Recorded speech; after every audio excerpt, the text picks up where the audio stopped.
રાજકોટના રૈયા રોડ ઉપર આવેલ કિશાનપરા ચોક ખાતેની બંધ કેન્સર હોસ્પિટલના ચોથા માળેથી પાણીની ખાલી ટાંકીમાંથી એક મહિલાનું કંકાલ મળી આવતા ભારે ચકચાર મચી જવા પામી છે અને મહિલાનું કંકાલ મળી આવતા તાકીદે પોલીસ સ્ટાફ દોડી ગયો હતો અને આ કંકાલને ફોરેન્સિક પોસ્ટમોર્ટમ અર્થે હોસ્પિટલમાં ખસેડી જરૂરી કાર્યવાહી હાથ ધરી હતી।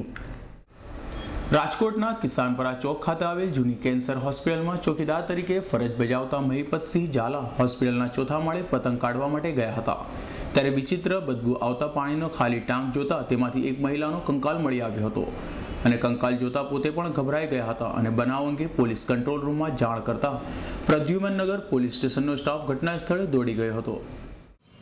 હું તો પતંગ હાટો ઉપર ગયો હતો એટલે પંખી મરે એટલે દોરા કાઢવા ઉપર ચડ્યો નકર અગાસી માથે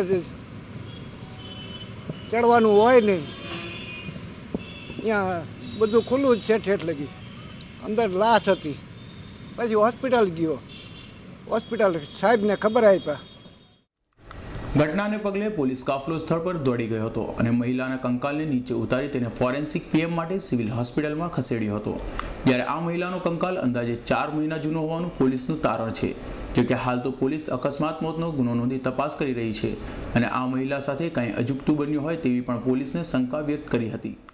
જે રાજકોટ શહેરની અંદર જૂની કેન્સર હોસ્પિટલ છે એના ચોથા માળેથી પાણીના ટાંકાની અંદરથી એક લાશ મળી આવેલ છે, જે લાશ આશરે 4 મહિના પહેલાંની અંદાજે માનવું છે અને જેનું ફોરેન્સિક મારફતે તેને તપાસ અર્થે લાવી પીએમ કરાવવા માટે ફોરેન્સિક મારફતે પીએમ કરાવવામાં આવેલ ચાલુ છે અને જે બાબતે અકસ્માત મોતનો ગુનો હાલ દાખલ કરવામાં આવેલ છે।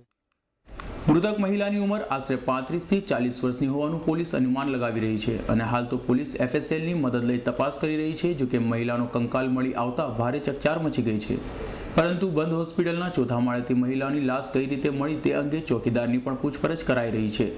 દેવાંગ બોજાણીનો રિપોર્ટ S9 ન્યૂઝ રાજકોટ।